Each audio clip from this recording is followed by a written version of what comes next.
Hello and welcome to The Hot Seat. I'm Ellie Pitt. On tonight's programme, Bristol is officially European Green Capital for 2015. But who knows exactly what that means? And with millions of pounds being spent across the city this year, I ask, who decides how that money is being allocated and where exactly it's spent? Later in the programme, I'll be speaking to one lucky organisation who's managed to scoop a strategic grant from the £1.3 million pot. But first, we went onto the streets of Bedminster to ask you if you know what Bristol's European Green Capital status means. I haven't heard of it before, no. I mean, I don't watch a lot of things like local TV and everything's sort of online now, and I think maybe social media might be a good way to get young people involved and understand what it's all about. I haven't been aware of any of it, and I've got a lot of friends in and around Bristol, and I would have thought that sort of thing would have been shared already with me or via some means or another. It's a good idea.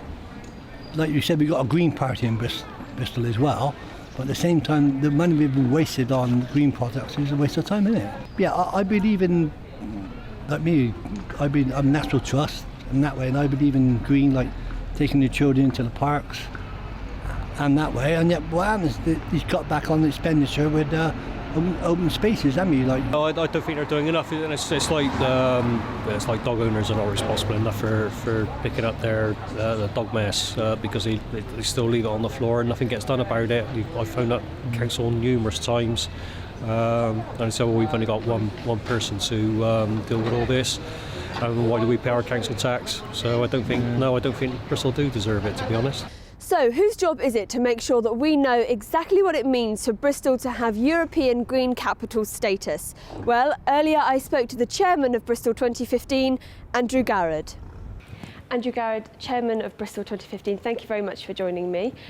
So we are now European Green Capital. How has the new year started for Bristol 2015? Well, it started by the suspension bridge going green, you may have noticed. So that was rather a good beginning. So that's symbolic of the beginning of the year. To be frank, it's rather nice to actually be in it. You know, we've been waiting to start for well, I've been involved for about 6 months, but others much longer. So it's a very exciting prospect. And I think we should remember also the beginning of the year, it's also quite an honour. The group of cities which we are in, Stockholm, Hamburg, and now, well, last year Copenhagen, is a pretty good club. And so Bristol is the first UK city to be part of that club, and we should all be very proud to have that accolade. So now we're starting, and we finished the end of 2014 with the announcement of roughly 100 projects beginning at the beginning of 2015. So that was clearly part of the plan. What are some of those projects? Talk me through some of the highlights that we've got coming up over the year. Yeah, well, we've got various different parts of the programme, and so those projects are very much the local things being done in Bristol by Bristolians.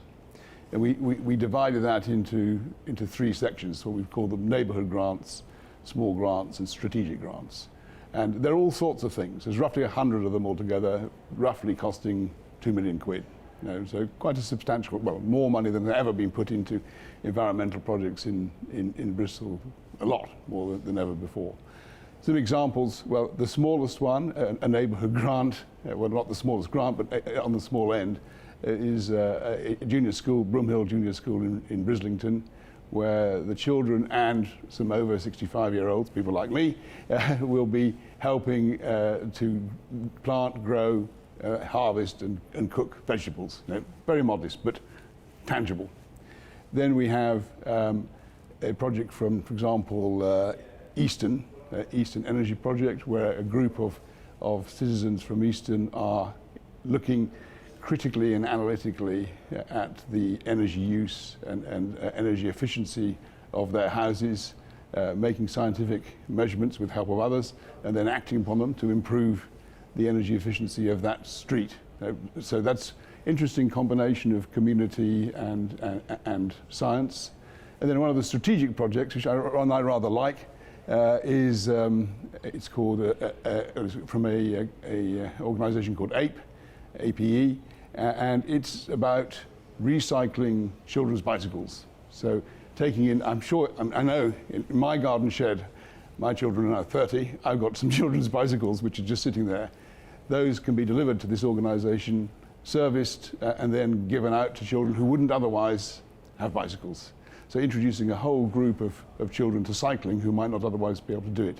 So you can see from those three completely different, distinct things, distinct parts of the programme in completely different parts of Bristol. So that's 3 out of roughly 100. You mentioned some of the other cities there that have been been European Green Capitals.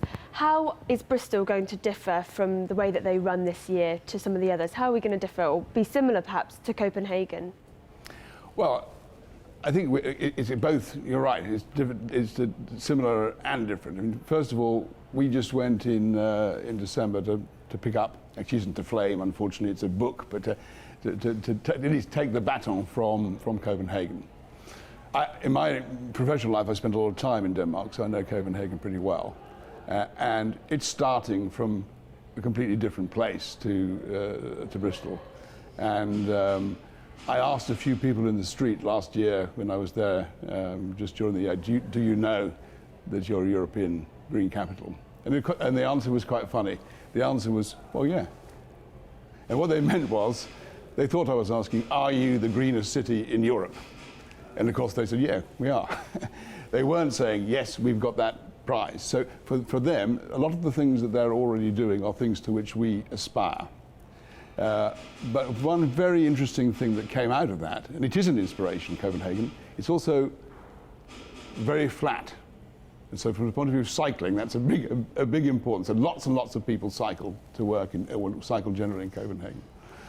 But the biggest thing that they said that they'd achieved during the year was the establishment of a partnership of green interest companies and organizations. And interestingly, the very reason why we won was we already have the Green Capital Partnership, which is actually an organisation of now, I think, about 700, 750, not people, but organisations. So we already have something to which they aspire. They already have various things to which we aspire. So they have a lot more district heating, they have a lot more renewable energy, they have a lot more cycling, and they have a better public transport system. But we have an amazing green spirit in Bristol, which we're going to build on, and we have a lot of ambitious things we want to do. So we want to become greener. Part of the reason why we won the prize was we're already doing green things. We've already got that Green Capital Partnership. We've got really a thriving green industry in Bristol, but we also realise we've got an awful lot to do.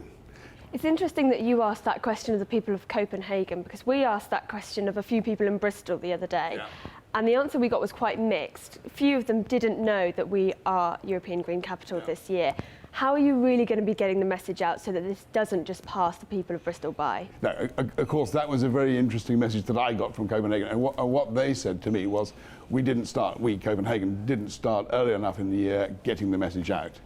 And I should say, I think it's January the 7th today, is it? So it isn't perhaps altogether surprising that on January the 7th, the whole of Bristol doesn't know. But we need to make sure that they do. And actually, in the last 3 months or so, we've had some quite big reorganisation within the Bristol 2015 company to make sure we're really pushing hard on the messaging.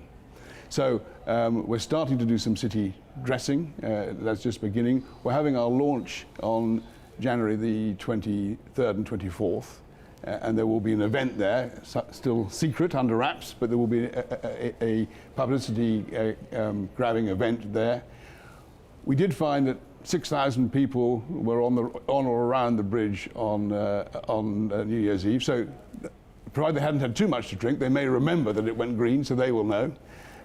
We're doing quite a lot of publicity activity now, and we have a lot of communications and community things going on. So I think in this first 2 weeks of 2015, there are something like 25 2015 events. Some very, very small local events going on in different parts of Bristol, and one bigger event, our launch. But yeah, this will be a failure if all we do is end up preaching to the converted.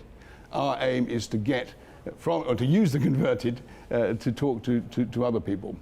And we have a lot of our activity is to get out into other parts of Bristol.